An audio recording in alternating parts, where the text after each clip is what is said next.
My humble pranams at the lotus feet of our divine Bhagavan Sri Sathya Sai Baba. Good morning, everyone. Thank you for this very loving and kind invitation. It's really an honor and a huge blessing for me to be here.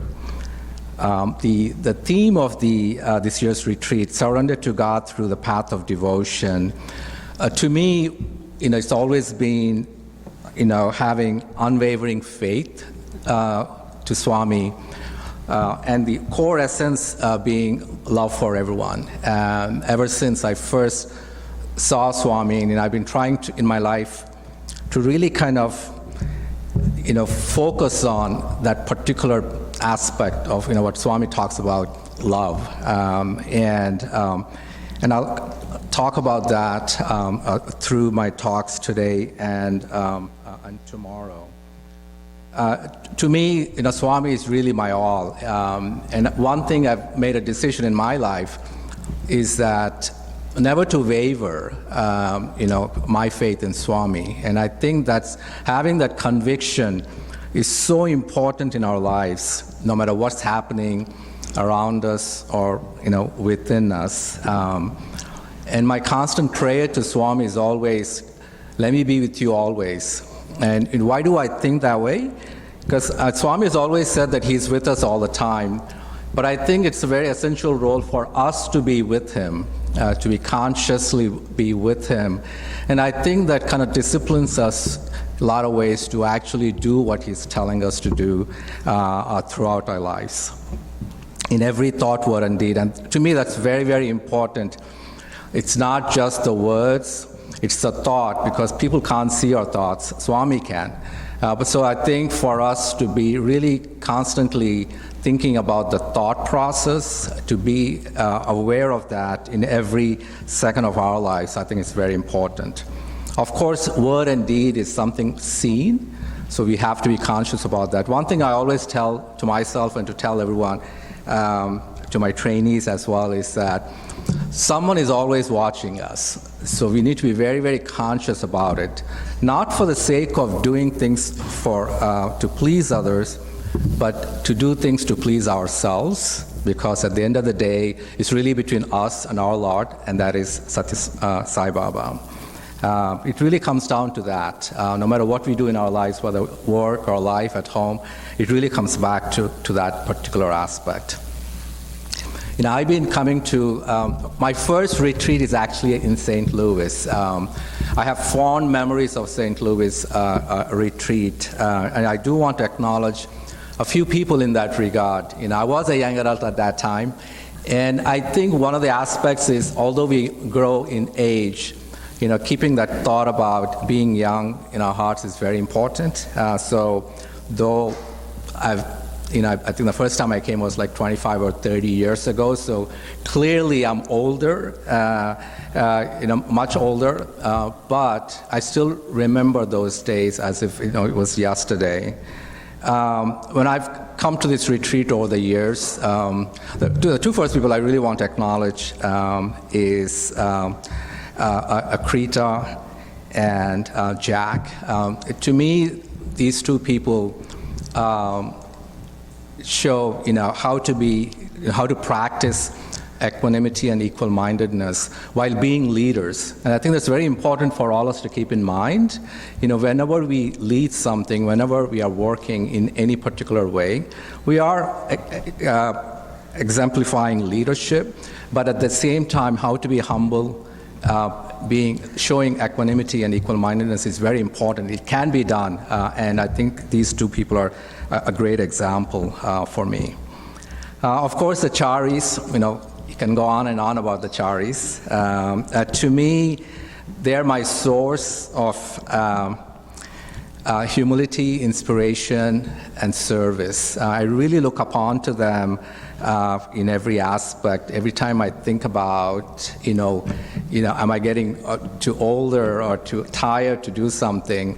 When I think of them, it's like there is no such thing as getting old. And I think it's a mindset that we have, and I think it's very important for us to think that, if we have that passion in our hearts, we can do it. Might be slower, but we can do it. I think that's very, very important to keep in mind. And two other people, from the first time I came to St. Louis retreat, I still vividly remember. The first one is Brother Ganesh. I don't think he's here today. I remember my father, first time we came to the retreat here in St. Louis, my father always knew that I was passionate about doing service, helping or doing something, anything. And he sensed that in me, so he takes me along to the kitchen, and he introduces me to Ganesh. Ganesh is so busy that day. He's like telling people what to do. I think lunch was about to start, and I was feeling very embarrassed. My father kind of dragging me, and he tells Ganesh, take him into your team and give him some work. And Ganesh has no clue who I am. But at the same time, I think this is the aspect of a good leader. You be humble and you accommodate. Immediately he gave me work. And the rest is history in my mind because, several years down the road in Region 5, I was doing exactly what Ganesh was doing, kind of leading in the kitchen. I loved it, but I always go back to thinking about Ganesh in that aspect.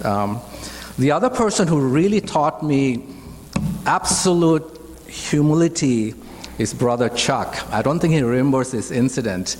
Once I came to the retreat, and I was waiting in the airport. I came with my mom, and no one came to pick us up. I was thinking, that's really strange. We always think about, in the Sai organization, it's so efficient. Like, people are waiting for you. And I think we do a lot for people who attend conferences, really pick them up, take them to place. And it was pouring rain, and no one came to pick us up. And I wasn't angry, but I was upset, and more because of my mom being there, and maybe it was my own ego. And finally, I didn't have any numbers to call, so I called one of our family friends who came and picked me up. We came to the retreat, and I saw Brother Chuck there, and I was trying to tell him, no one picked me up, picked us up. And to me, he was so humble. Nothing fazed him. All he was doing was apologizing to me. And then, he went through the list, and, he really didn't see my name. So here I was, what a lesson in humility, that on one side, he knew the person who did the wrong was me, but at the same time, he was apologizing because I registered, but I actually forgot to tell them that I needed the pickup at the airport. So it was really my fault. I thought I actually asked them. So I think that's an incredible lesson for each one of us to learn, is because when someone says something, you got to think back. And you may not have time to really understand who was right, who was wrong. But in that moment, to accept and be humble and take that responsibility, I will never, ever forget that incident about Chuck. And thank you so much. Because I think these are moments in our lives that really teach us something. And Krita was talking about the organization, and I'll come back to the organization. And one thing at least for me, what the organization has done is, not all these positions, of course they're nice in the setting that they give you opportunities to do a lot of things, but they teach us much, much more from each of us to each other. That's the essence of being in the organization, for us to help grow spiritually at an individual level, using the group effort. And I will come back to that. How it has really kind of changed my life. Now I always think, how do we? So in that aspect, the theme is a surrender. How do we stay in that constant state of surrender to Swami? And I always think if I could do that in my mind, and thought, word, and deed, but always thinking about that in every aspect throughout my life, that would be the absolute bliss. And so one day, I was in a wedding reception, and I was telling one auntie, I'm not sure what made me say this. This was several years ago, and I was still younger.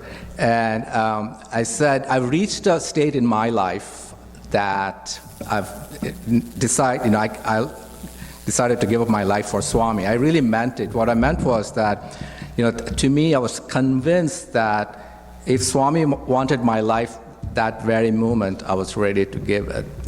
Absolutely no questions asked. So I said that to her, and conversation went on. And that night, I get a dream. By the way, some of the stories I'm going to share today and tomorrow, some of you have actually heard it. So please excuse me for the repetition. But so I get this dream that night.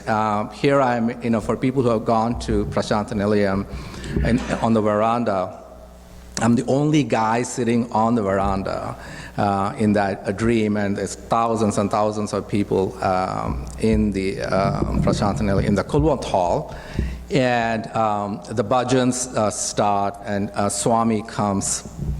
Swami is kind of going through this crowd of all these thousands of people, and he comes straight to me, and here I am, sitting in front of him, and he takes his hand, and he starts waving his hand over me, and vibhuti just starts pouring to the point that I'm completely drenched in vibhuti, and all I could see was the vibhuti just pouring over me.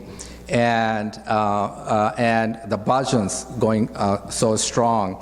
And then, Swami stops, and then he leaves. And, and that was the end of the dream. But what that incident really taught me was that is the state we need to think about, to be in at all times. And I think we all waver back and forth, ups and downs in our lives, at every different moments in our lives. But how do we kind of stay in that moment of complete surrender to the Lord at all times? How we behave in our lives, how we conduct ourselves in our lives, how to serve others in our lives. How do we actually stay in that moment all the time? I know it's not easy, but I think that's something I would like to work towards in my life. My journey in this organization has really comes back to the service. One of the first things that I was most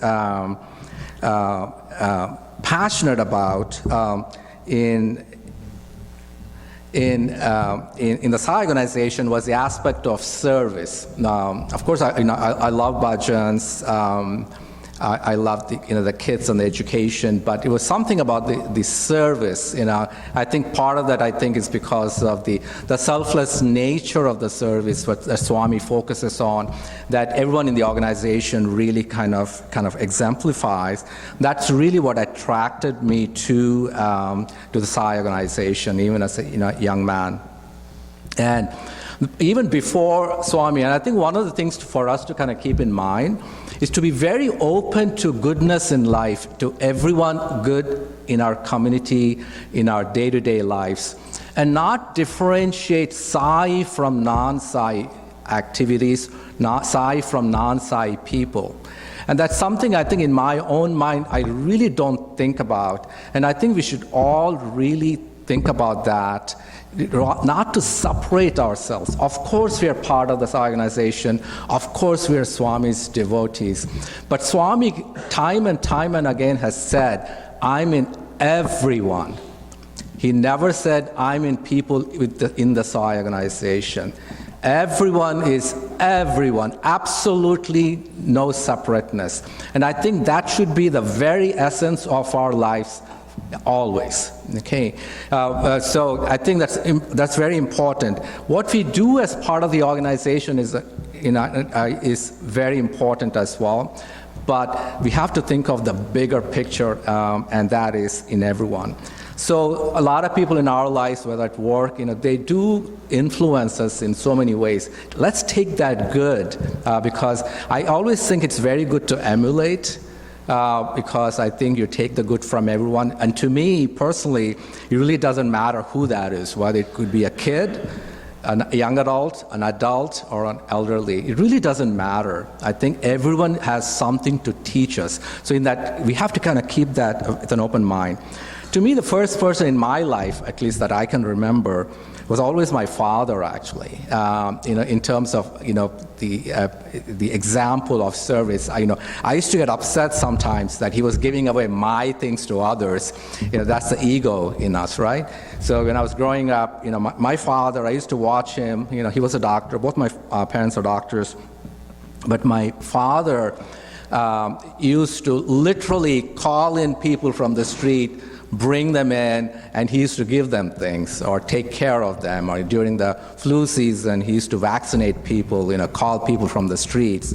And when we used to live in Andhra Pradesh, our house, every other day when I come back from school, there used to be some, people that have no idea who these people were, literally living in their garage. Some were cooking in the garage. These were people I had no idea. These were all patients of his who used to come from far, far away.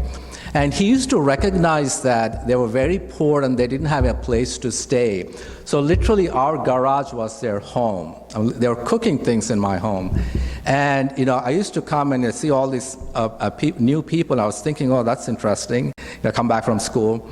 But he used to also give my things, our clothes or things like that, to these people as well. Now that used to upset me. I said, okay, bringing them in is fine, but giving my things to others, that didn't go well. But obviously I've changed over time. I'm ready to give to anyone at this point.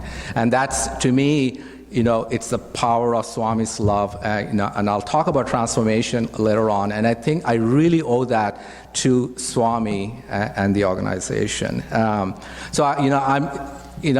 Whenever my dad used to do these things, give to people all the time, I always used to think, I'm not going to do that, and then over time I realized I've become my dad in giving, and what a huge blessing, I think to me, when I look back and think about who has guided me in that straight path, it really has been Swami. I also believe that, when we do things in life to help others because we want to, and I think that's a very important aspect to keep in mind, we should do things because we want to and not because someone has told us to, even when it's good. Of course, we listen, we want to, listen to others, but we need to be convinced that it's good. That's very, very important. And when I was young, I used to literally go without telling anyone, when there was need for help, I used to just kind of get up and leave. And sometimes it used to scare my parents because I used to come back very late in the night and they had no clue where I was. Once there was this huge cyclone in the dorms, near the dorms that we were living, and then we had a lot of days off, but they said, if you want to come and help in the villages, why don't you come over? So literally I got up, I got into this truck and went, we were helping in, these villagers, and I see from a distance this Jeep coming, and then comes out of the Jeep Mother Teresa.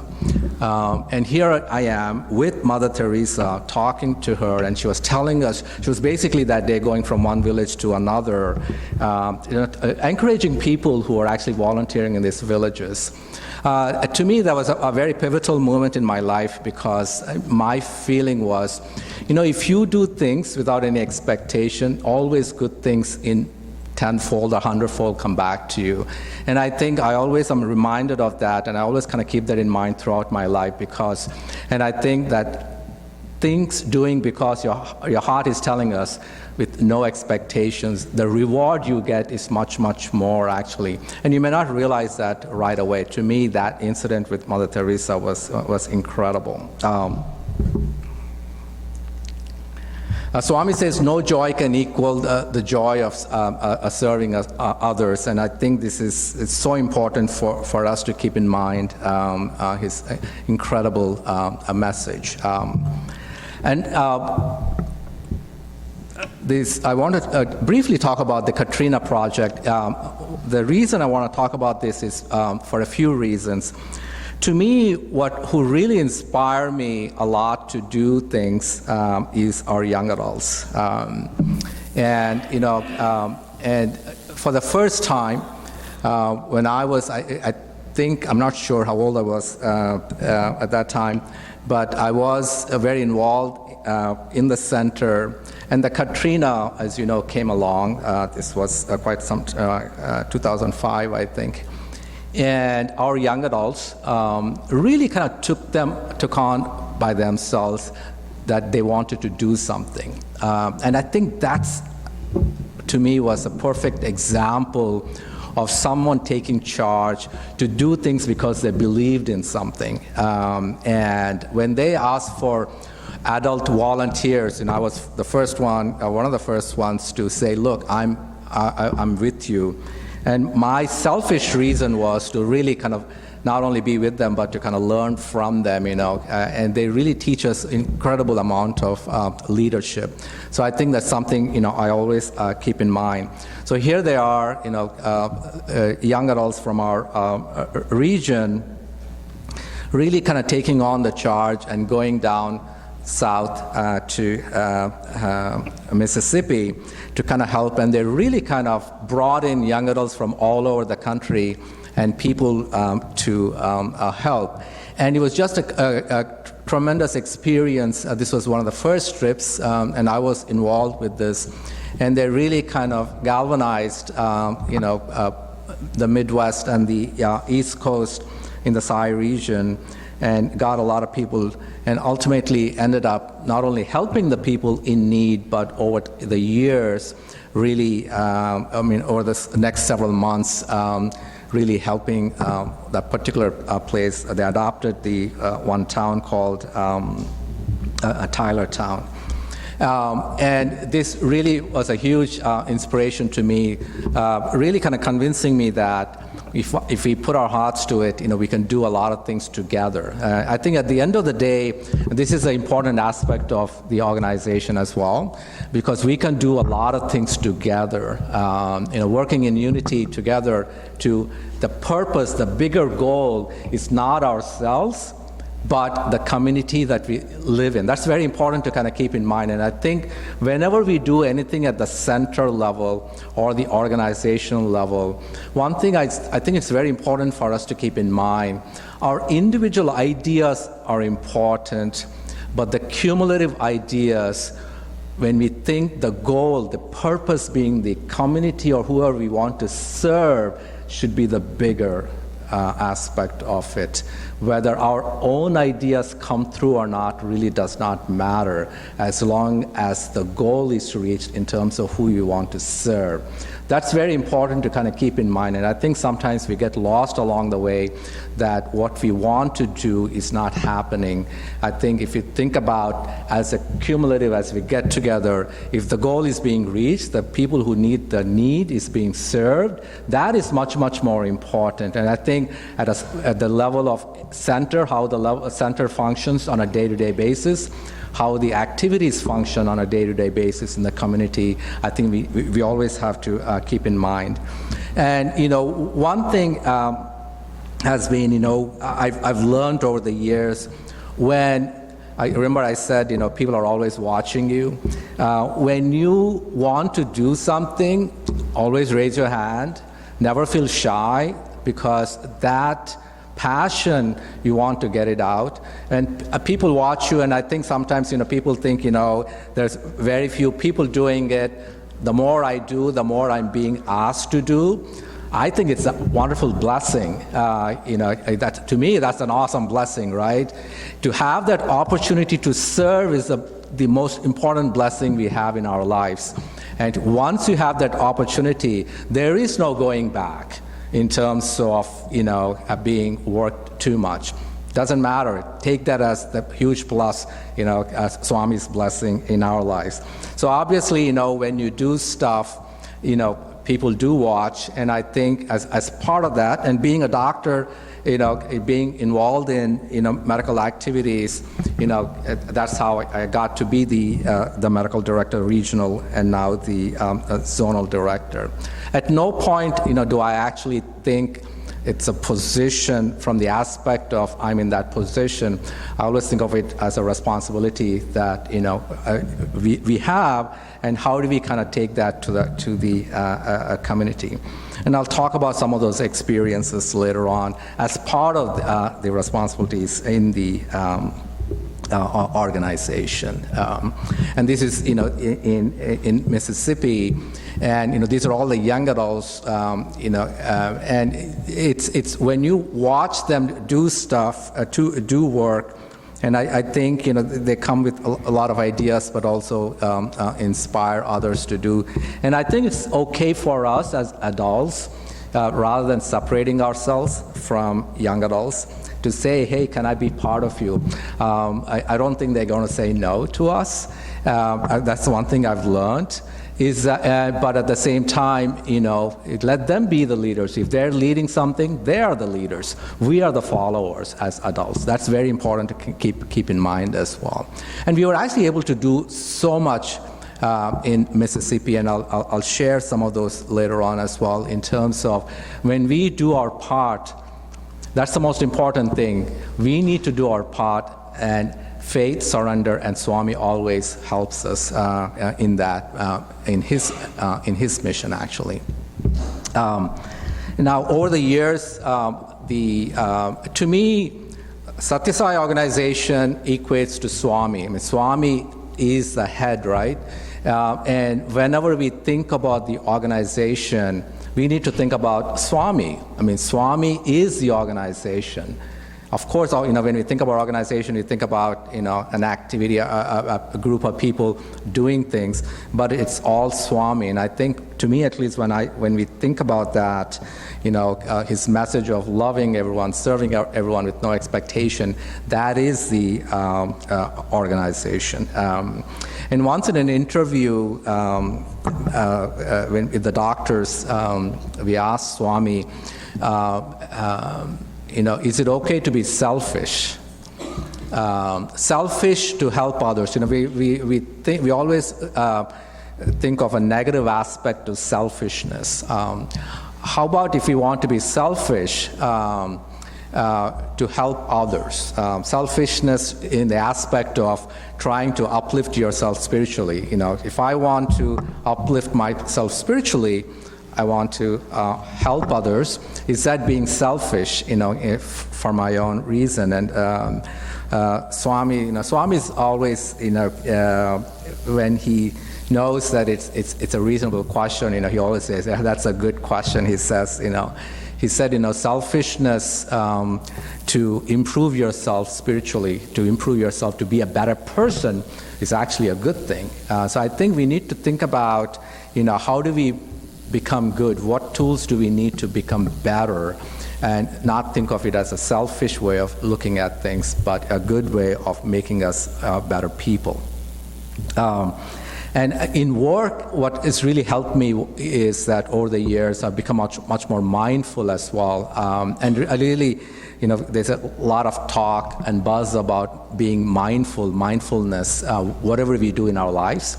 And I've really kind of used that to my own advantage, treating with patients. Now, over the years, and because we are so busy in our lives, we're thinking of so many things, whether it's at home or at work. People are asking us to do things, and of course we want to help them, but we're also thinking of other things as well. Mindfulness means when you're talking with that person, 100% of your concentration should be to them. And this one, it's now I'm able to do it, but it's not that easy. But when I see a patient now, when I enter that room, that is my focus, nothing else. And that really helps me with a lot of peace of mind when I do that. Of course, they're busy, people talk about multitasking, but when you concentrate, you're given much more to the others, but in that return, you actually get more yourself as well. That may make your day a bit longer, because you may have to spend extra time beyond that, but that's okay. At the end of the day, if you are progressing spiritually, what more can you ask for? That's the one thing to kind of keep in mind as well. And I think, more and more recently, I've been thinking about, we all do things, we all to help others. That's our essence, the nature of us. In the Swami's organization, under Swami, thinking of Swami, we think much more of that all the time as well. But more recently, I've been kind of pausing and thinking, I need to thank people as well. Because I think it's not one person's, it's everyone helping us. Of course, the first and foremost gratitude is our dearest Swami. Where we are today is because of Swami, and I think moving forward is because of Swami. But along the way, we have others, whether at work, our family, our Sai brothers and sisters. We really owe gratitude to them, but Swami extends that to gratitude to the society as well. Swami always talks about pay gratitude to the society because the society has given us more, rather than thinking we are doing a lot to the society. True sacrifice consists in sharing with others one's wealth, strength, and qualities, which are verily derived from the society. So we think we are giving, but we actually got that, what we are giving, from the society. And I think that's important for us to kind of keep in mind, day in, day out, when it comes to showing gratitude. And in this regard, really recognizing opportunities all around us. Swami talks about this, and to me, I never got that initially, but now I do. That is, we always are, when there's projects in the center or anything, in the organization or at work, for example, we're waiting for projects to come along. And of course, when they come, we do them. But there's so much need around us, we don't want to bypass that. Someone who's coming in, you see from a distance, they're trying to open that door. Run and get that door. Don't even think twice. So these are small things, but I think we can make a huge impact, being very conscious about our surrounding every single moment in our lives. And giving that back, that's a wonderful way of showing gratitude to others. And I also truly believe we should not be talking about Sai work and other work. Everything is Sai's work. I think that distinction that I hear a lot of people saying, oh, what are you doing tomorrow? I'm doing center work or Swami's work or center-related work or organizational work. And I think in our mindset, we need to kind of get that off because everything that we do is Swami's work. I think we shouldn't label just because it's under the label of the center or organization, only that is Sai's work. When Swami is saying that I'm in everyone, there is no distinction. And I think the more we get away from it, it actually eases our mind. It takes away, at least for me, the way I look at it, a lot of this angst we have. God, I have a lot of work, but I have to do this center-related work today. In my mind, that's this clash.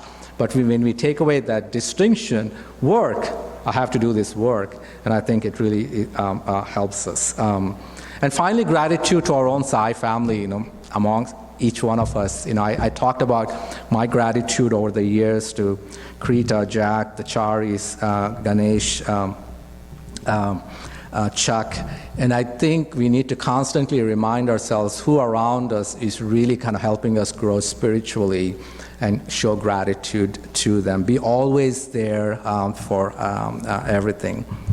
One thing I've learned over the years is that at the end of the day, each one of us, I always say that we have something to learn from each other.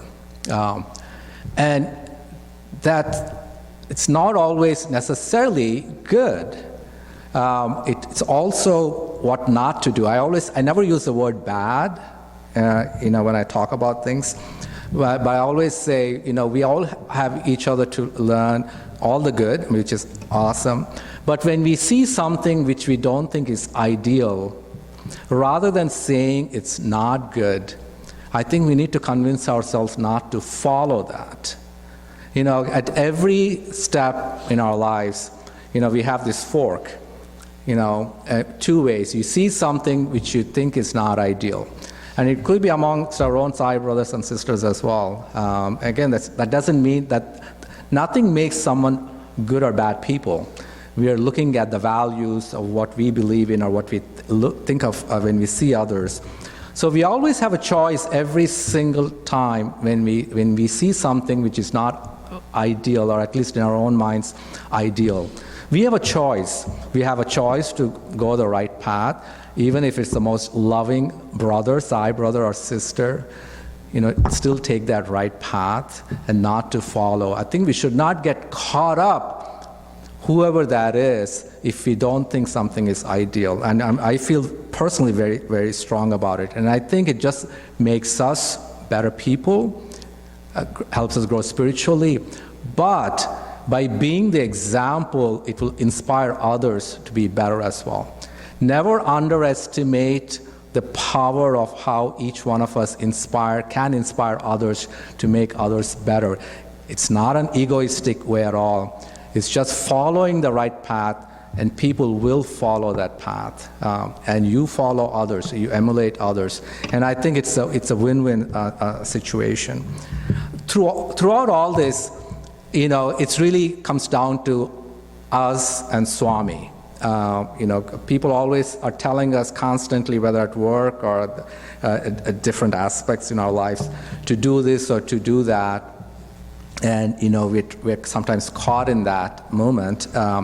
But at the end of the day, it's between you and Swami. And I've seen this in the organization as well, or when I go to Parthi, to me, I always think of it as like the Maya and the illusion.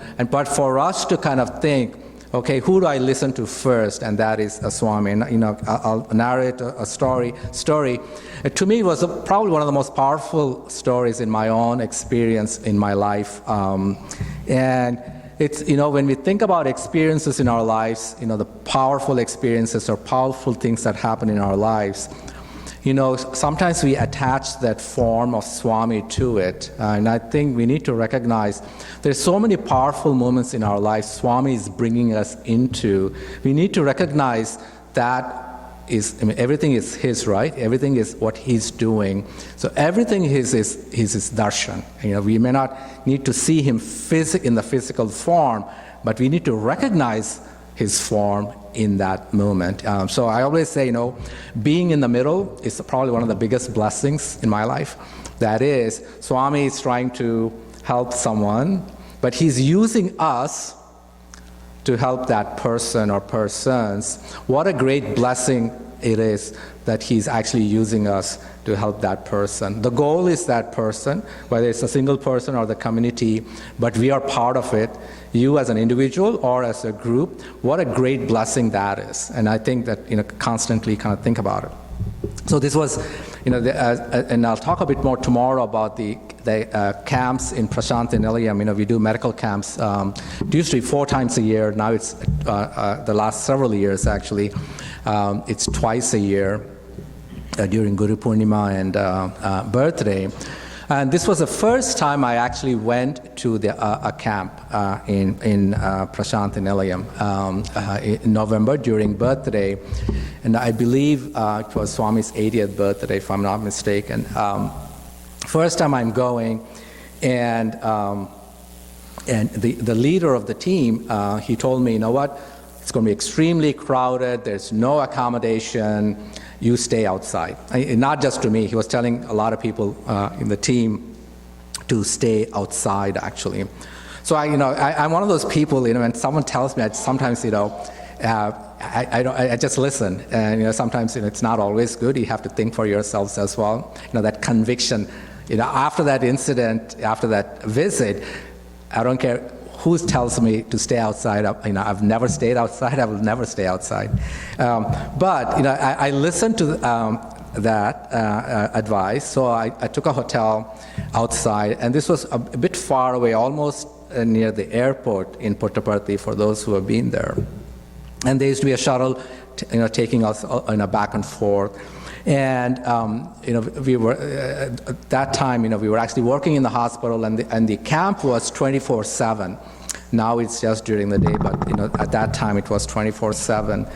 And so one day I'm getting very sick because we see a lot of patients. I was getting sick. I must have caught something, and I was getting towards the evening shift, and I was going to go home, and they brought in dinner. I wasn't hungry at all because I was not feeling well. First of all, I wanted to just go rest and come back the next day. But something kept telling me in my mind, pack dinner. And I wasn't sure why I was packing dinner. I was packing dinner, though at the same time my goal was to go and sleep. But I listened to the voice. I packed dinner, and I got into the shuttle. By this time it's very dark. And we were about to approach the hotel. And on the street, it was pitch dark, on the street, in front of the lights of the shuttle, I see a body on the road. So I made the driver stop. He had to stop anyway because it was in the middle of the road. And so I got down. I was the only doctor, I think, in that. But see, sometimes it really doesn't matter what you are, whether you're a doctor. I think when you see that movement of someone in need, you have to jump in. And that's important to keep in mind as well. So I walked out, and just before I walked out, I can see a scooter with two guys near that body. The minute they saw the shuttle stop, they scooted off. They went in a hurry. And I was thinking it was like a hit and run. Maybe they hit this guy, but they were so scared when they saw us. They ran. And so I went to this young man. I think he must have been, 16 or 17, young guy. And I looked at him. I will never forget that face. Because the bus light was shining on us. He looks straight in my eyes with his piercing eyes, and he's speaking in Telugu. He says, "Anna aakalestundi." That means, brother, I'm hungry. At that time I knew exactly what that food was for. So I go back to the shuttle, I bring the food. I could tell, this kid was not actually hit. He was actually fine. But there was something about him, he was not well. Initially I thought he was just hungry. I gave him the food that I brought, made him eat it. I could still tell that he was still hungry. In the meantime, the shuttle is still waiting. The driver is getting very upset with me. And I said, let's go back. The hotel was right by. I ran into the room, brought more stuff to this kid. And then this was the last shuttle, so the bus was not going to go back. But I was very determined to take care of this kid. So I told the driver, can you take me back to the hospital? And the driver initially said no, because he has to come back and work the next day too. So, but I pleaded with him to take me back because there was nothing there. There was no way for me to take this young man back. So he reluctantly agreed, but he said, look, you are on your own coming back. I'm not staying with you. I said, that's fine. So I bring this kid. So I thought he was actually just dehydrated. No one had any idea who this kid was. So I admit him into the camp, start him on IV fluids and all that. But I was very sick myself, so I said, I have to go back. So I took an auto, go back, and I come back the next morning. And the next morning, that day was the last day of the camp. And the story really starts there. And I think this is really where I was absolutely convinced that when you truly believe in something to help others, all you can hold on to is Swami. It absolutely does not matter what others around you are telling us in terms of what you can do or cannot do. That's important to kind of keep in mind. I think sometimes we get caught up with other people telling us, whereas our heart is telling us to do something to help. So it turned out as the day went, this young man was actually a psychiatric case, and he was like all over the place. He was very psychotic actually, and he was not actually dehydrated. So giving him fluids actually was not the help. He needed a psychiatrist to take care of him. Those days in the hospital, at least the general hospital was not equipped to take care of psychiatric patients. So they were telling me, though I was not the leader of the camp, they knew how that connection I had, and I was determined not to let anyone touch this guy or get him out. I was like, look, he's staying. But I was hearing from different people, you need to get this guy out because his psychiatric case, he cannot stay in the camp, he cannot stay in the hospital. And I even got word indirectly through the hospital director as well. At that time I didn't know who the director was. Later on I knew him quite well. To me, at that point was, in my own mind, you can call it like an arrogant mind at that time. In my mind was, it doesn't matter who tells me to get rid of this guy, unless Swami comes and tells me physically, this guy is not going anywhere. Unless we find a place for him. I was convinced, that was my conviction. Not that I was hoping Swami to come and tell me, but in my own mind, to me, if I truly believe in Swami helping me to help others, I need to have that faith in Swami and not be influenced by what we see around us. And I think that's something we need to think about all the time in our lives. So the day goes, no one comes to pick this guy, and everyone is like packing up slowly because that night, the next morning, 9 o'clock is the end of the camp. And then the night comes along around 6 or 7 o'clock. This one gentleman comes saying that I'm his father. So needless to say, I was very elated. He says, I'll go and get an auto rickshaw and I'll take him home. I said, that's great. He never turns up again. It was his father, but he left. He left back to the village. So he never came. So here it was, everyone left for the day, and literally it was me and this kid the entire night. Because I was determined, I'm not leaving this kid to anyone outside, actually.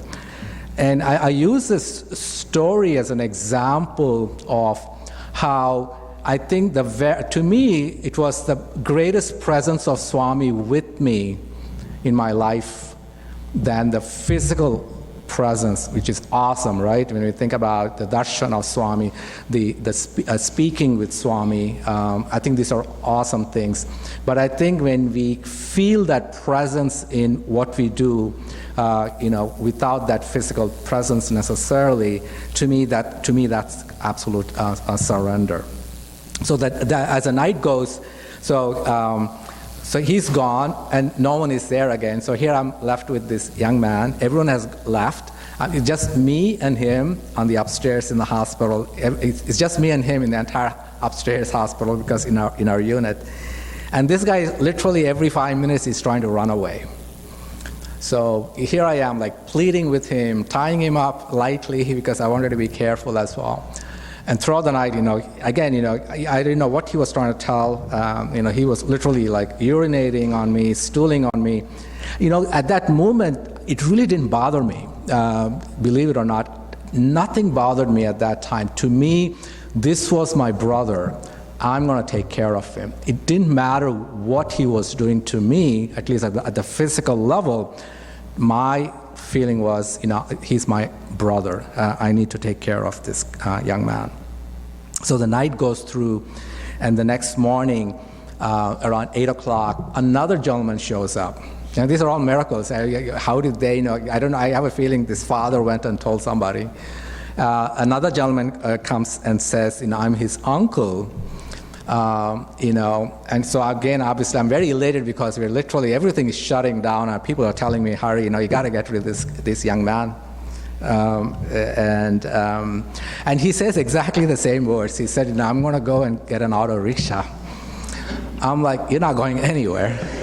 But he said, look, I really, I couldn't force him, but he said, I am going to get an auto rickshaw. I didn't have, I said, okay, but in my own mind, I was praying to Swami, please make this work.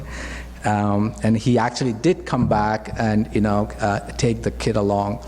And to me, it was such a powerful, not only a powerful experience, but powerful lesson, that I think once we are committed, once we give ourselves to help others, I think we need to kind of stay that and really not think about our own conveniences. Of course, we need to take care of ourselves, at a physical level. We need to take care of ourselves, our people around us.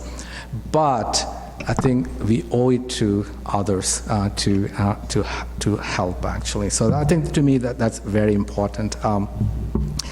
I'll come back to what I was talking about earlier, doing our part, and that's very important. The way I look at things is that we absolutely need to do our own individual parts to get the rewards.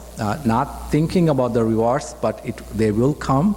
But we need to do our part, with absolute faith and surrender to the Lord, and not consciously, but again because we want to. And this is, my personal advice. And some young adults, I'll be speaking with them later on as well, to everyone actually, but especially the young people who are, the future leaders, is that do it because you believe in it, not because that someone is telling you to do it.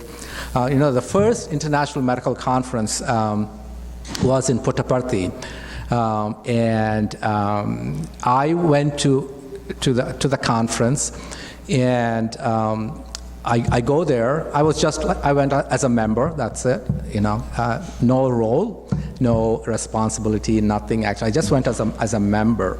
But when I walked into the Prashanta Nilayam, at a corner, I could see these people in the registration, very busy. They seemed very overwhelmed with a lot of work. And I said, why don't I go help? That's the least I could do, rather than just go to a conference. And I said, let me go help. So I go see this man, and Dr. Venkat Sadanand, who spoke here a couple of years ago. It's the first time I'm actually meeting him. At that time, I see this person, this person, he's beyond, but he's one of my closest brothers. Very, very humble, but so accomplished, doing all the registration work, IT work. I just went to this person. I didn't know who he was. I said, brother, can I help you? And he lovingly took me, and we worked. And then, Swami is so sweet. Because it was an international medical conference, we were all told to wear suits. And this was in August, the summer. In the Kulwant Hall, it's metal, I think, on the top. I mean, the heat is just kind of radiating. We were just like drenching. We were wearing suits in Kulwant Hall, drenching in sweat. And the conference was about to start. There was several thousands of doctors there, a good international component, but a lot of people from India as well. And just before Swami came, Swami sent a word saying that these are all doctors, many of them from international. Why are you making them sit on the ground? He says, bring chairs. Literally, this is, you would not believe it. Within 10 or 15 minutes, I don't know where these chairs came from, I can see thousands of chairs literally for each one of us. So suddenly, from being on the floor, we were on chairs. That's the attention and love Swami has, And he said, look, this is an international medical conference, These people usually sit in chairs, and you're making them sit on the floor. Once we were all on the chairs, then he came. And he comes and he literally, this moment of silence for about half an hour, he was looking at each and every one, and every time he was looking, it looked like he was looking at each one of us individually. It was just absolute silence for about half an hour. He was looking at each and every person in this conference, and then so the conference goes along, and I've been now more involved, and I think this is something for each one of us to keep in mind, is that the being involved, seeing an opportunity, being involved is amazing. Having that opportunity is the next step. The more you do, the more you're being watched as well. And I think it's a good thing, is that, so at the end of the conference, they were making a list, and I had no idea.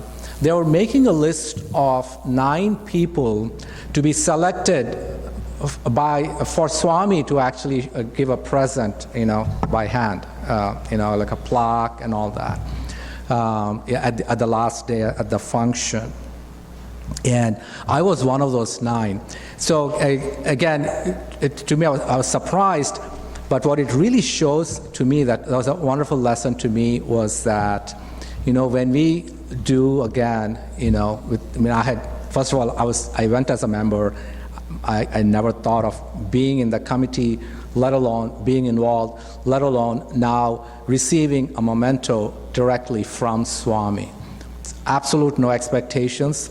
I never went with that expectation. But when we do our work, Swami is always watching. And I think the rewards, they're always coming. And sometimes I think we don't even recognize these rewards in our lives. And I think that's something for us to keep in mind as well. So I talked about a gratitude, and I'll come back to Katrina. And this was an amazing incident.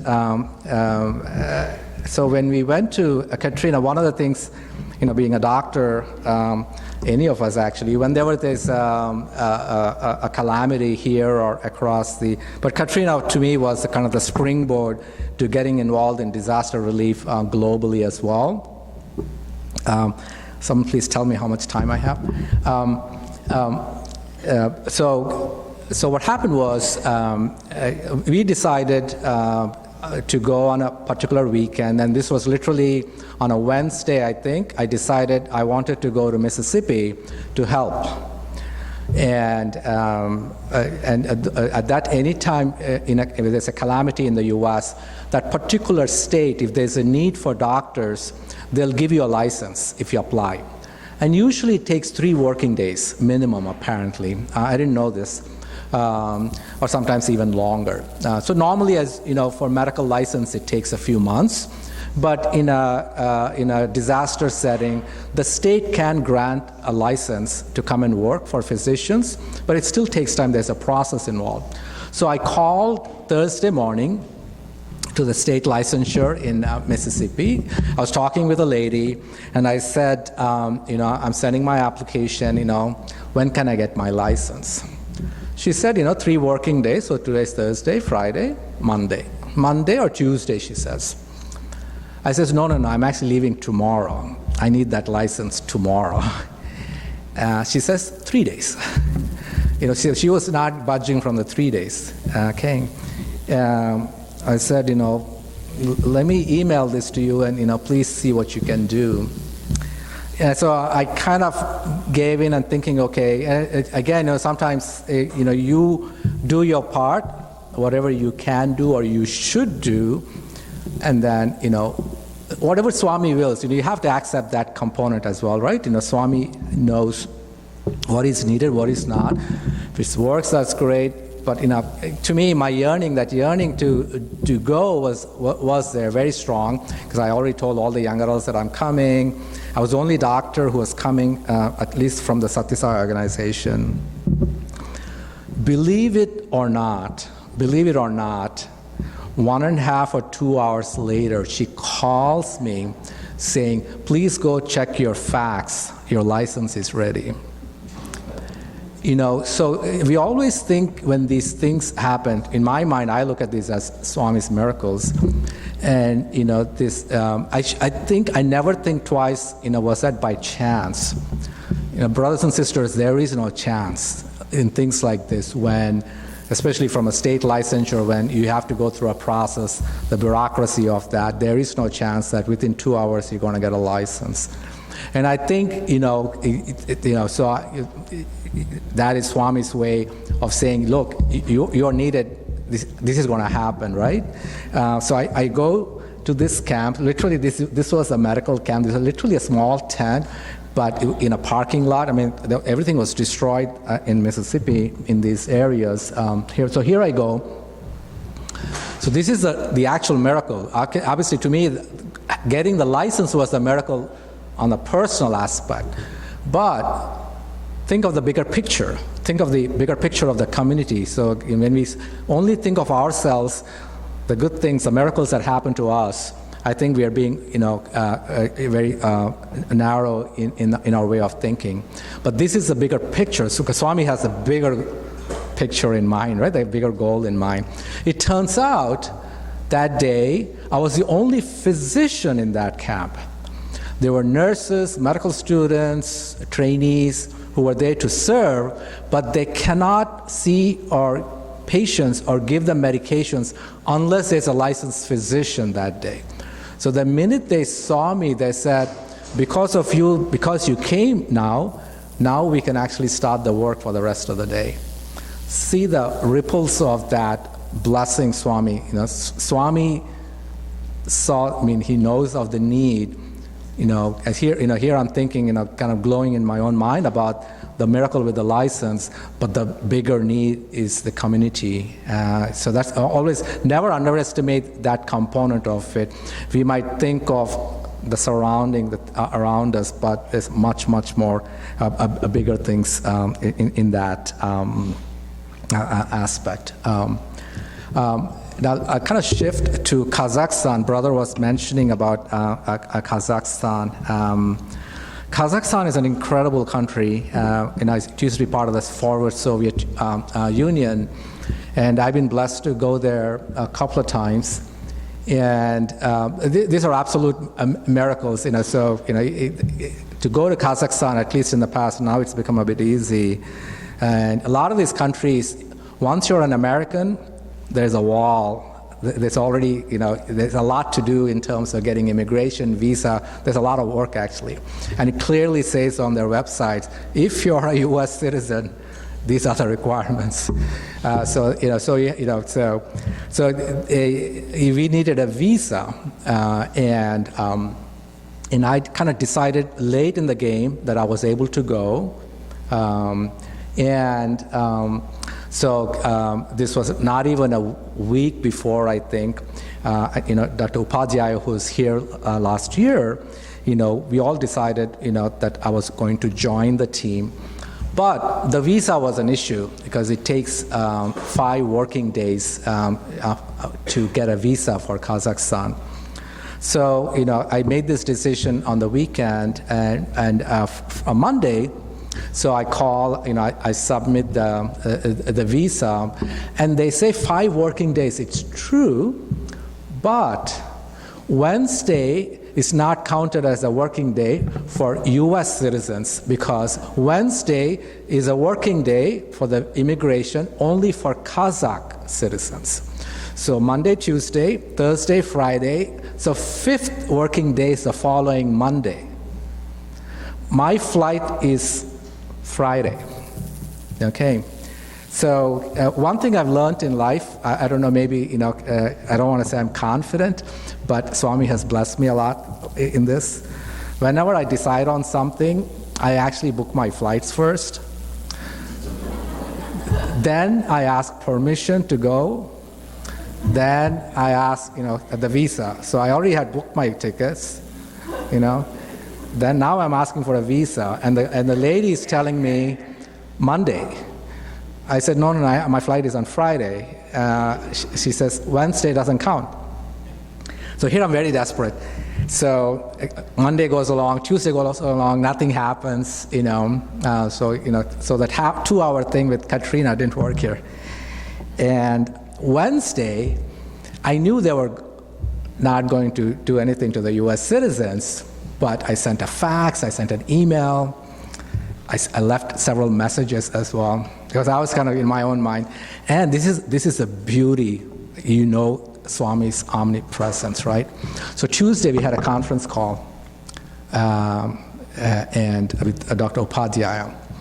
And I was telling Dr. Upadhyaya, Dr. Upadhyaya, I don't think I'm able to come because it doesn't look like my visa is going to be there.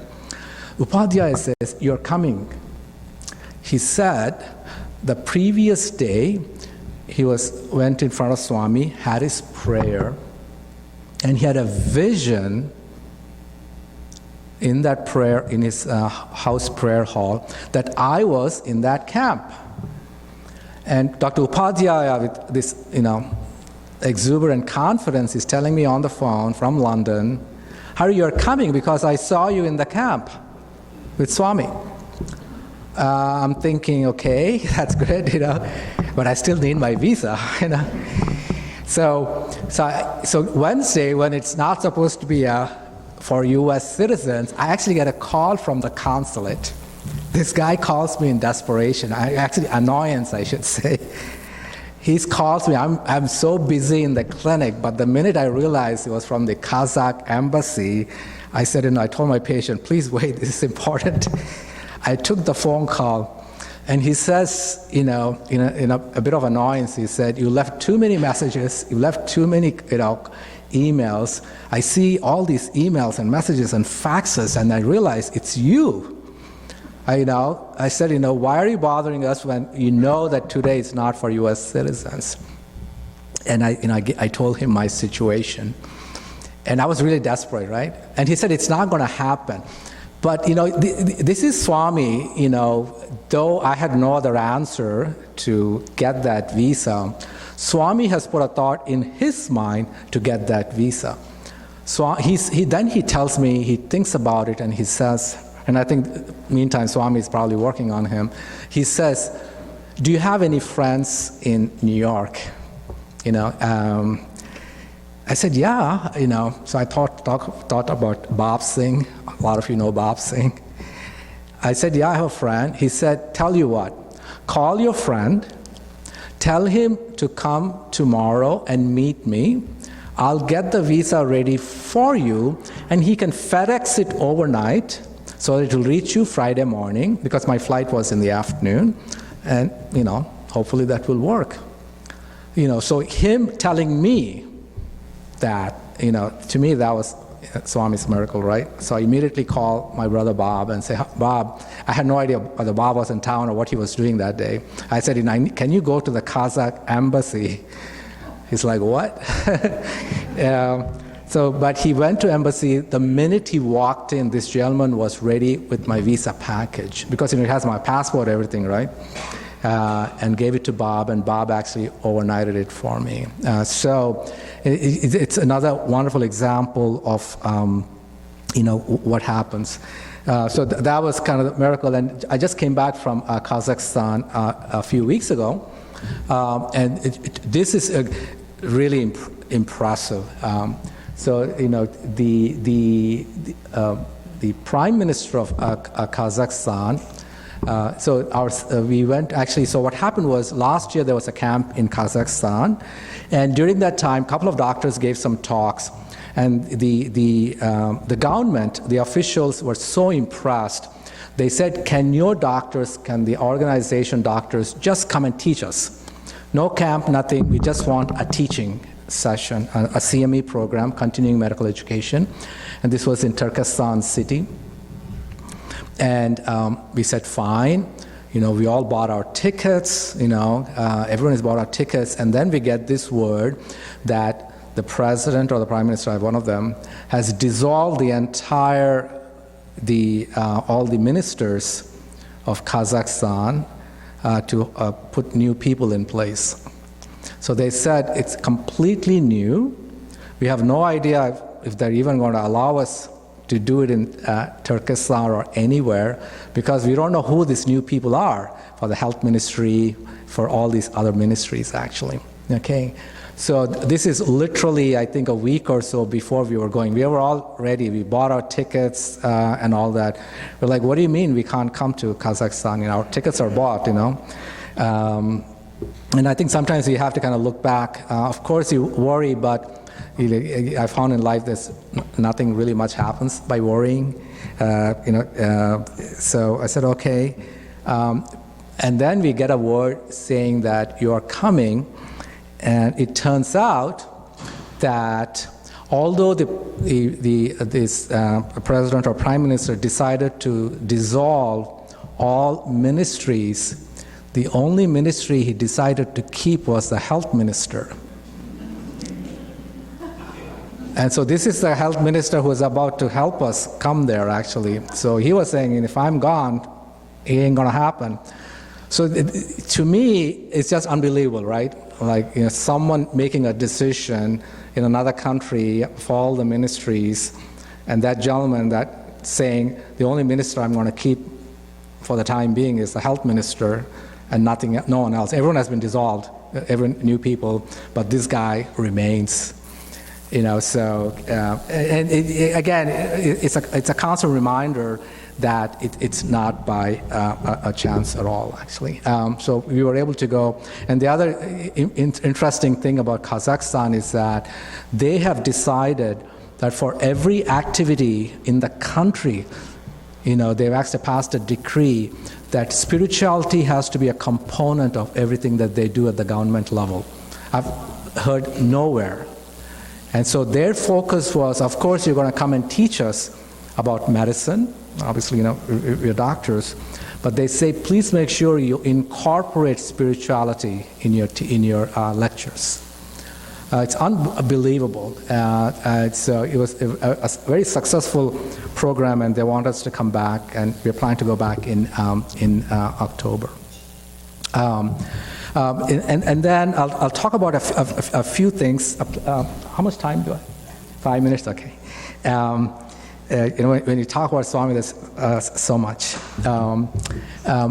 Maybe I'll skip this to tomorrow, because I think I really want to touch upon one thing today.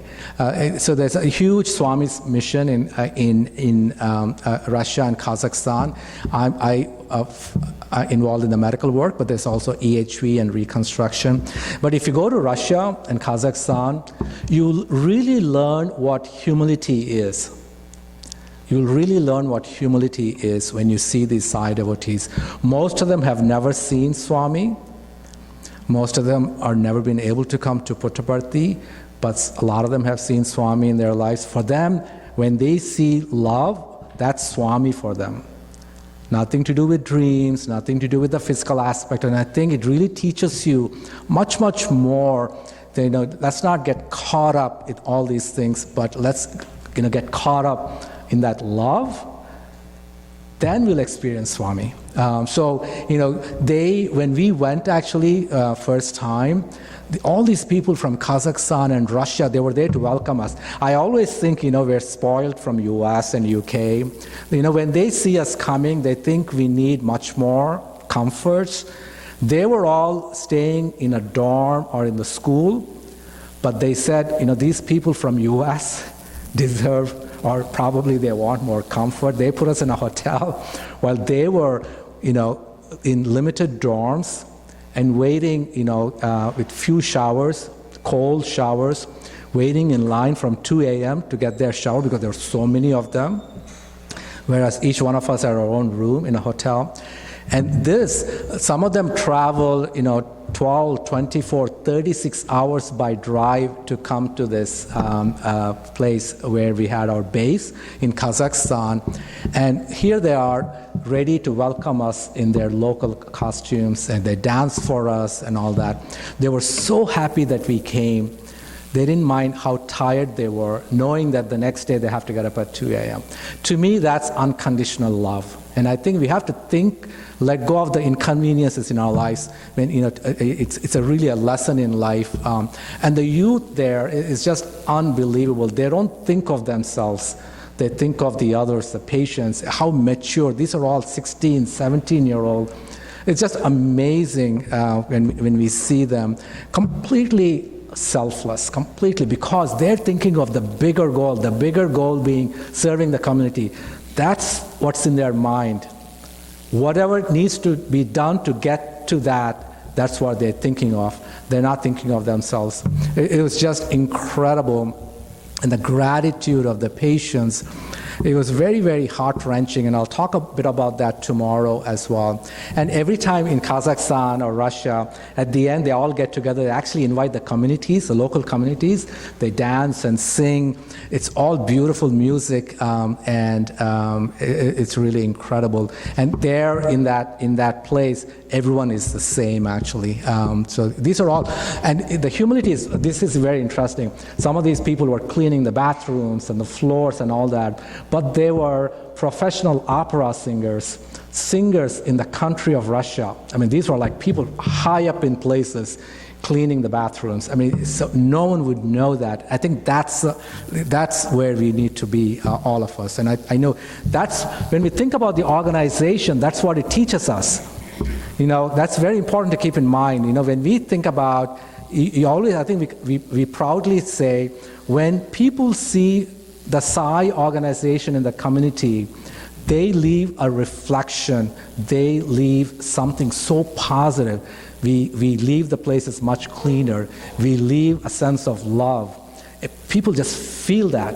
Where is it coming from? It's coming from all of us individually, but as a group, as part of the organization. So I think that's very important to keep in mind. The benefits of us being in this community, the Sathya Sai organization, which is basically Swami, and that's Dana Gillespie. She comes every time as well.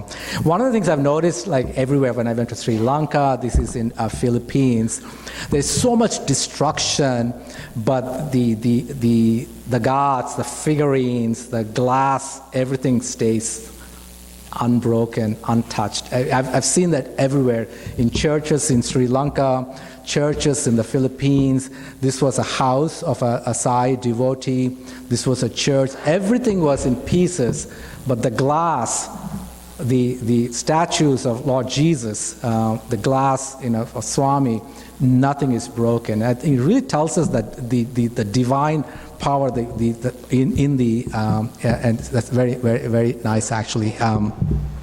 Maybe I will leave this, because this is very important. I wanted to kind of spend some time with the Sathya Sai organization, because there's some really wonderful stories to tell. I'll come back to this, but I'll end the talk, and I'm going to come back to these slides, because this is unbelievable miracles that happen in Haiti. I want to end with the last two aspects, and I think all of us, I think everyone is good. We all have goodness, so we hope for the best, not only for ourselves. I think when we hope for the best for ourselves, we need to think about best from a spiritual aspect. We hope the best for our families, again, spiritual. Of course, we kind of extend that to other things as well. And from a community-based, we really hope the best for everyone, whatever that is, serving that need. We absolutely need to have that faith, first in ourselves, first in God, obviously, in Swami, and then ourselves, that we can do either individually or as a group. And I think that's where the power of each one of us, our Sai family in the organization, is. And a faith in the society too, that society will give. When we go and partner with other organizations, whether it's churches or other organizations, they see us working selflessly and they pitch in, right?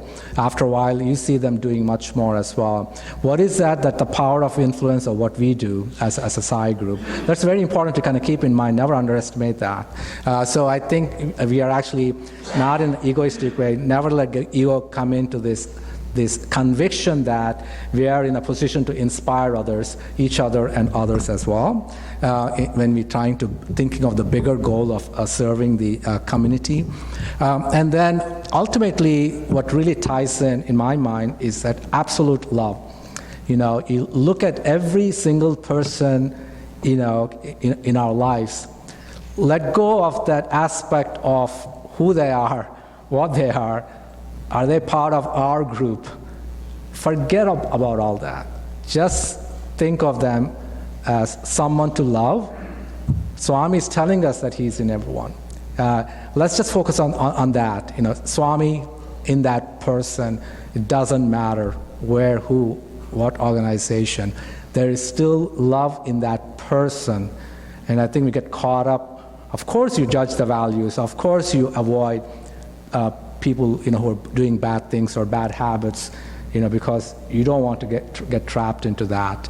But that does not mean you don't love that person, the God in that person. I think we have to distinct that when it comes to love. I always think about, in my mind at least, passion. I think passion is what drives me. I think of it as a good thing to do good, and perseverance. Being maybe stubborn or perseverance, whatever it is. Stubbornness can sometimes get us in trouble. Once Swami told my mom, he was talking to my mom about the two sons, me and my brother. My brother is very, very humble. He's very simple, very humble. So when he said, your son, he didn't actually say elder son or younger son or by name. He said, your son is absolutely very stubborn. And he said he'll do what he wants. Sometimes not even listen to his mom. And my mom is really shocked, right? And when she told me the story, I knew exactly which son he was talking about. I don't think it was my brother. My brother is too simple. I don't think he's stubborn at all. So you do have to kind of keep that in mind. Passion and perseverance. Do all you can with what you have, in the time you have, in the place you have. So don't wait. People always say, maybe I'll do it when I have free time, when I retire, whatever that is, when I'm out of school. There is a place and time for service, at least a thought of service in every moment in our lives. That's very important to kind of keep in mind. So just follow your heart. To me, I love this motto, just do it. Do it obviously with thoughtfulness, but do it because you want to. Thank you so much. Sai Ram.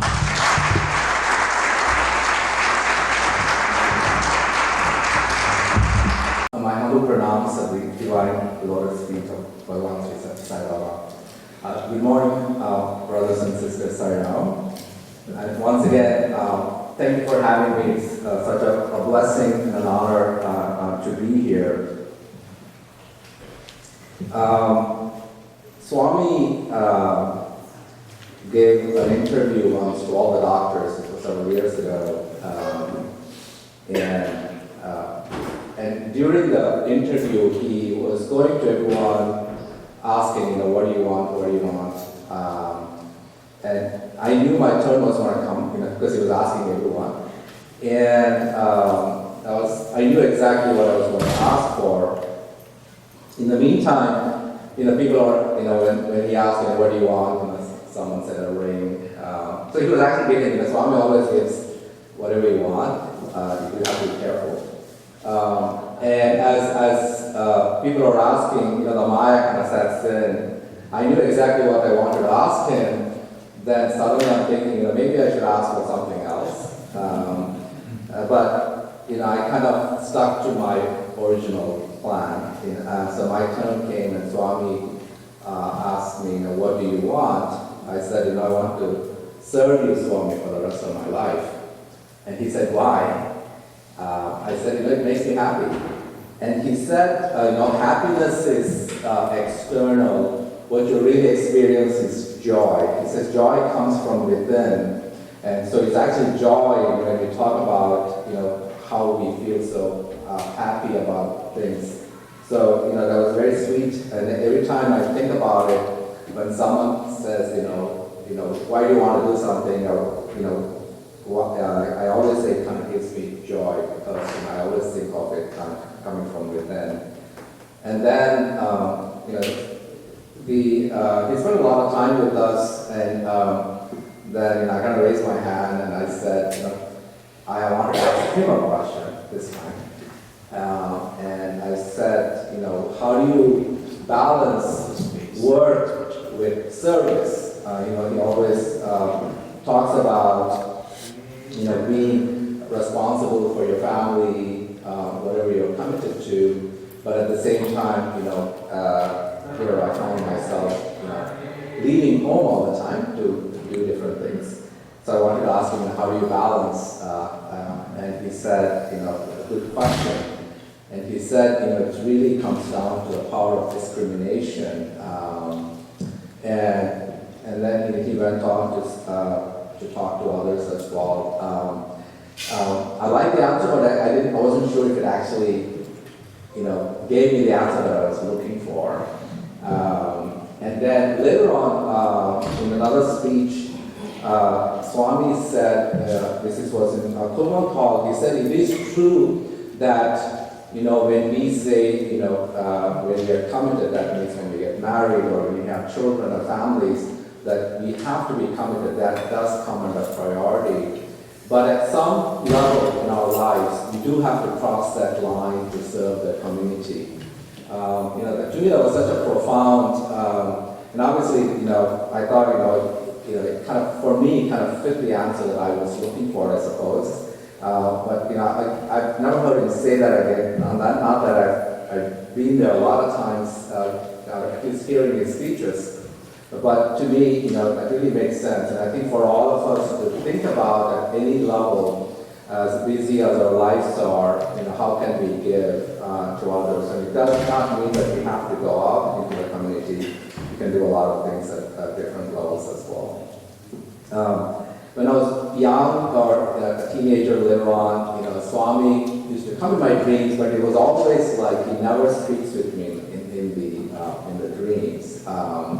He holds my hand, or he takes me around in circles, or it's like a dance, or it's always, but never actually speaks with me. So I was mentioning this one day to a group of Sai brothers and sisters, and that night I actually have a dream. In that dream, the context is about service. Swami, I'm in a huge crowd, and Swami comes straight to me, literally comes like this in front of me, and he's talking about service, and he says, I know that's what you want to do. So it's, to me, it's very profound again. Swami, I think he knows what's going on. But sometimes when you ask, he kind of gives you this small bits of reaffirmation that he's there, he's honest, he's always kind of listening to us. The best way to find yourself is to lose yourself in the service of others. And I think this is important. All of us do a lot of service, but really kind of dwelling into it to the point of really feeling that joy. Dr. Venkat Sadanand was here a few years ago. He told me once when he used to work with Mother Teresa. Mother Teresa used to tell him apparently, you have to serve to the point that you actually feel very uncomfortable. Saying that you let go of your own comforts. You really have been thinking about the comforts of others. That was how she served others. Again, yesterday I was talking about the power of love, and what I found in my experience over the years is that when our aspect is love, people see beyond who we are, what you look like, what our nationality, what our religion is, and they really accept who we are for what we are. That love comes in, and they see that divinity, their own divine form in us. And I'll give you a few examples.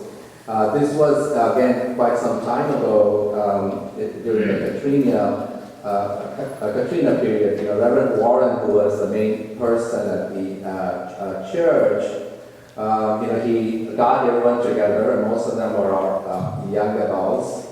And everyone was crying when he said this. It was a very profound statement. He said, I don't know who you are and where you came from, but I know for sure the Lord sent you. I think when people recognize that selfless love in us, they see God in us. And we have been praying to our Lord to come to our aid, and you have brought Jesus to us today. What a profound statement, beyond all the aspect of our religions. These were a few of the some stories I wanted to share yesterday. I didn't have time. I wanted to really talk about it today. I was talking about yesterday, when we do our part, how Swami kind of really helps us and guides us. And this was again during Haiti. One of the things that I learned, as I was telling you all yesterday, is that united we do so well, but Haiti was really the first time that as a Sai organization, we really kind of teamed up with other organizations, and we were able to do so much in Haiti, as you know, for more than a year. And we actually had medical camps or services for an entire year, non-stop for an entire year in Haiti. And no other organization has done that. So it was very profound, and I think part of that was really through collaboration and work with other organizations like Direct Relief International, United Nations, and the USAID.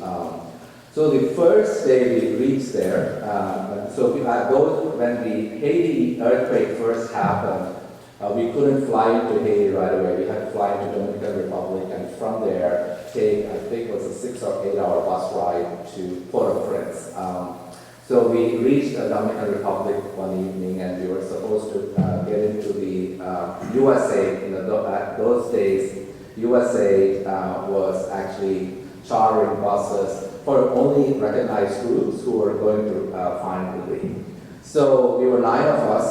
We get there in the morning, around 2 a.m. We had to get up very early to get onto this bus, because this bus was supposed to leave at 3 o'clock, because it's a long time to get there. So we were there, 9 of us and 2 random guys, and there was one person, the bus driver. And the bus driver could not leave till another inspector came and made sure that the people in the bus were legit. That means that they were actually recognized groups who were supposed to go into this bus. We were told by this Sai group there that they had, this was at the U.S. consulate, that they had talked to someone in the U.S. consulate, and everything was fine. We didn't know anything about it. So we were waiting and waiting. 3 o'clock we were supposed to leave, and 3 o'clock comes. This guy never shows up. This inspector never shows up. And now it's like 3:30, almost 4. He doesn't show up, and the bus driver was getting very restless because he has to go and really come back the same day. So he calls the inspector, and he said, "Inspector says, why are you bothering me from my sleep?" And he said they were supposed to come and check out the list. And the inspector says, "Well, it's actually my day off today. I'm not coming. You go." And he didn't give any advice as to who else was going to come. And the bus driver said, "Get in. We're leaving." So we were started to leave, and then we go to the outskirts of the Dominican Republic before entering Haiti. And suddenly, so you see the bus there, and then these are all U.S. Army accompanying 3 vans in front, 3 vans behind. This 60-seater bus, there were 9 of us, 5 brothers, and these 2 random guys. So at the border, we suddenly, I don't know where all these people came from, security from the Dominican Republic came, because they wanted to make sure that whoever was in the bus was actually legitimate in terms of the USA. So they get into the bus, and they ask, who is the leader? And I was not actually the leader of the team. I was just part of the team, and everyone points their finger to me. I'm so nervous, and I go slowly to the front, and he said, "Who gave you permission to get into the bus?" I have no idea, who gave us permission. All we know is that we got into the bus, and I couldn't remember any name. I was like, "What do I name? What do you even tell?" Suddenly I remember one of the Sai brother's name, Gonzalez or something. And I said, Mr. Gonzalez. And he thought for a minute, and he said, oh, okay, and he let us go. So, here we are, go through the journey, go to Port-au-Prince, and we didn't even think about it. So the next day we go to the United Nations because they drop us at the United Nations, and if you want to go again to anywhere, those days, I guess it happens anywhere. United Nations, if you're a U.S. citizen, they actually give you free rides, and also you can actually, if you're registered as a group, we were not registered as a group here at this time, you can actually go into their planes as well, free of charge. It's really amazing. So the next day we go to the United Nations, we say, no, we just came yesterday, but we're going to go back in a few days. I was actually staying much longer. We're going to stay back for a few days. We want to take this bus back to the Dominican Republic.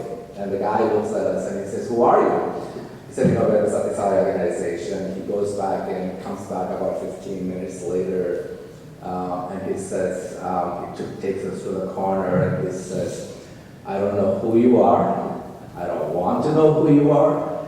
You were never here and you're never going to be here. So it turns out that we were never registered to be on the USA bus. So this is really Swami's Leela, right? So he made sure that the inspector never came because that inspector had only 2 names on his list, and none of us 9 in that list. And the UN had no clue who we were actually. He was very nice, but he said, we're not going to go back in that bus, because we don't have you registered at all. We said, okay, we didn't want to get too much into it, but we went to United Nations and then for the first time actually registered ourselves as a Sai organization.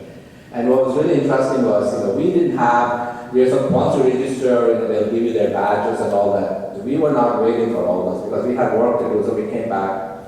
And then all we make our own badges when we go to disaster relief. So we had the Sathya Sai organization badges. And during that entire week, because we were going in and out of UN, because they kind of give updates of where the need is, what's going on and all that. And we were just kind of showing our Sathya Sai organization badges, walking in and out UN as if we kind of owned the entire place. Not a single person actually asked us, who we were. And we were actually able to use their planes, back to the Dominican Republic as well. Such is Swami's Leela. When you kind of do your part, do your work. And this was an incident really taught me a lesson that, love, has boundaries beyond, what we look like and who we are. So this was one of the churches that we were serving. So one Sunday morning, one thing really struck me in Haiti was just the immense faith they have. Every Sunday morning, it was really rubble. I call it faith in the rubble because there was so much destruction. The roads that we were walking on, it was completely destroyed actually. It was a lot of broken roads on the ground. So we were walking on the rubble everywhere we went. And suddenly, it's Sunday morning, all these people dressed up in their finest, whatever finest clothes that they had, going to church to pray. Really, to me, was very profound. So these 2 gentlemen who were helping us to serve at the small church, they come to me Sunday morning. They said, we want you to come to our Sunday sermon. You'll enjoy it. I said, that's great. So I went there.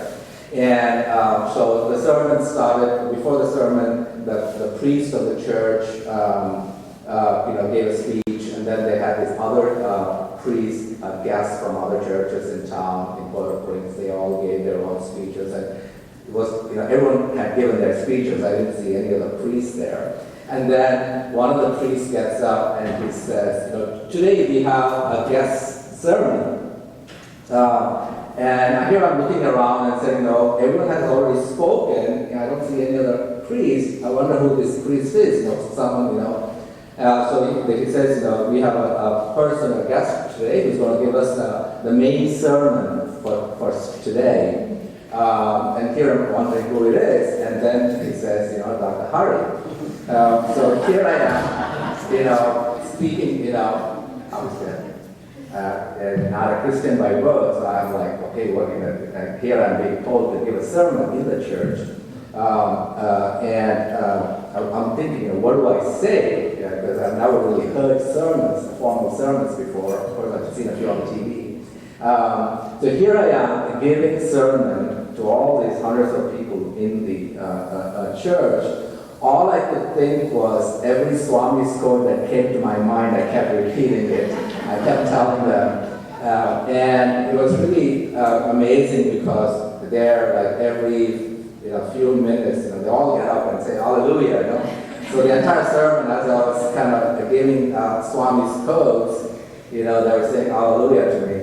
But I did tell them as well, how hard the times are at the same time, how much, as Swami tells us, no matter how hard the times may seem to us, we still need to help each other, we still need to help others. So it was really quite amazing to me. But again, showed me that, I think love really transcends everything. I talked about Kazakhstan, but again, this is, one thing we need to recognize is that when people praise us, when we do service, I think we need to be not only humble about it, and not kind of swell up in terms of, our organization is great or anything like that. Of course it is, because I think people see a huge difference when the Sathya Sai organization works in a community. They see things beyond just that selflessness and the love, when we serve. But we do need to remain humble. And every time think about, this is wonderful, but this is truly a reflection of Swami's love through us. That's also very important, actually. And we were in Kazakhstan, and he's my interpreter. This is the beauty when they do Russia camps and Kazakhstan camps. They assign interpreter for each doctor a month ahead. So it's not just interpreting the language. They want each of these young people to learn the specialty of that physician. So this kid, he was 16, he went on his own, bought a book on gastroenterology because he knew I was a gastroenterologist, and he learned all the words translation so that when I talked to a patient, he could actually explain in a very meaningful way, not just say something for the sake of saying it, actually. So that's the commitment. That's how they take it so seriously in Russia when they do. So this was a lady. Me and him were just in tears. I spent a lot of time with her because I sensed she was alone, but she had all these problems. She brought this huge chart with her. I didn't understand anything because everything was in Russian when he was interpreting. But the fact that he spent time, and I think that's important as well, right? We all know that it's not at the end of the day what we do, but how much time listening. One of the 9 paths of devotion is listening. Listen to her and empathize and explain. She had a lot of problems. Gastroenterology problem was just one of many. And then she gets up, she looks at both of us, she asks us to come in front of her, and she says, again, he interpreted it for me, and he says, I'm looking at you both, and she said, I see purity in your eyes and love in your heart. It was very touching, but I think every time someone praises me or says something, I always thank Swami in my heart because it's truly a reflection of Swami's love, that blessing that he has given us to reflect that so that people are recognizing it. Absolutely no ego. It's just a recognition of what he's doing for us. So I'll talk about, Brother mentioned this wonderful opportunity I had to be part of this setup for the gastroenterology endoscopy unit about 10 plus years ago. And so what happened, I'll kind of give you a prelude and then I want to show you a video. So what happened was that this was the year before the inauguration, I went to Swami's birthday, and I was thinking in my own mind, it would be nice to have something in gastroenterology because that's my profession. It would be nice to have that. And that was just a thought. And then I came back to US, and Dr. Narendra Reddy, about a week or two later, he calls me and he says, Harvey, I got this thought in my mind, about doing setting up a gastroenterology unit. I've never talked to him about it, so Swami kind of putting these, thoughts in both our heads. And he says, send me a list of people who could potentially come and serve, and I'm going to Shivaratri to Parthi, and I'll show him a list of doctors. So I kind of called around, made a list, like a short bio, pictures, to send to Swami, and he took them. It was like 9 doctors, and Swami apparently flipped each page and blessed each person in that, and he says, go. Not only he said that, but he also gave the date as July 12th. He said, it's going to start July 12th. And then I already came back, and I've never worked in the super specialty hospital till that time. I used to work only in the general hospital. So I had to kind of speak with all the people in the super specialty hospital, and things were going well because we had to order everything from outside India. So time goes along, and then as time is getting closer, I was thinking, okay, who's going to, because endoscopy is very expensive equipment, so someone needs to be trained to run endoscopy. So I was thinking, who could help me? So I asked one of my nurses at the University of Michigan. So before that, they were asking me, how do you want to design this, because it was being used for something else before. So I sent pictures from the University of Michigan, how our endoscopy unit looked like, and I said, can you kind of make it look something like this? And then I went and asked my nurse, Mr. John Whalen, and said, can you come and help? He says, of course, he can come and help.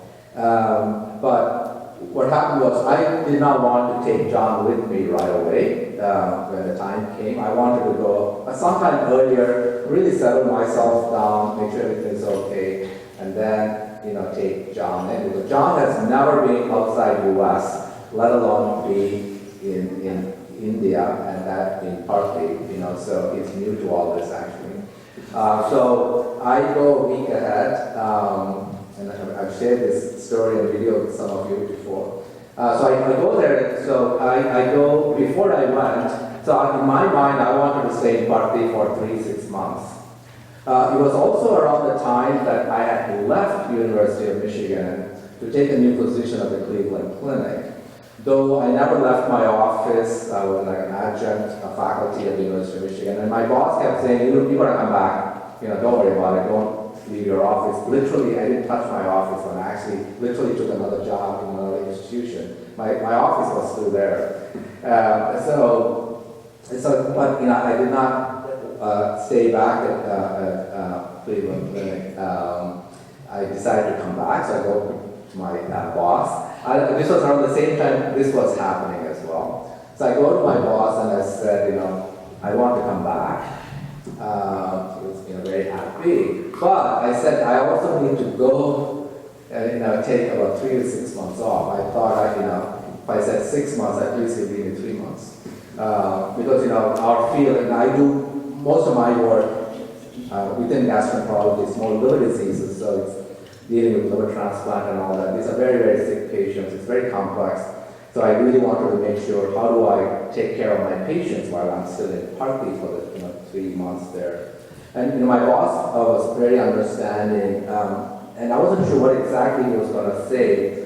And then something he said was so profound. I knew Swami was in that room. When I was telling him that I'm going to this village, to set up an endoscopy unit and all that, I'm trying to explain to him, and the first thing he said, you mean you're going down to see Sathya Sai Baba?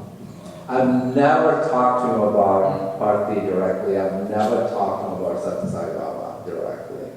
A year prior to the university had awarded me, that's the Dean's Award for Community Service, and in that they asked me to write something. Whenever people ask me to write something at work, I always mention this organization to me because that's part of my life. And especially in terms of service, when someone is recognizing me for service, it's part of SSIO for me, Swami's work. So I always recognize that. But that was a year ago, and I don't know if you read it, you must have read it, but this was more than a year ago. And here I am talking to him about having some leave, going to Bharti. I didn't even mention Bharti. So I knew that, Swami was with me. So I come to Swami.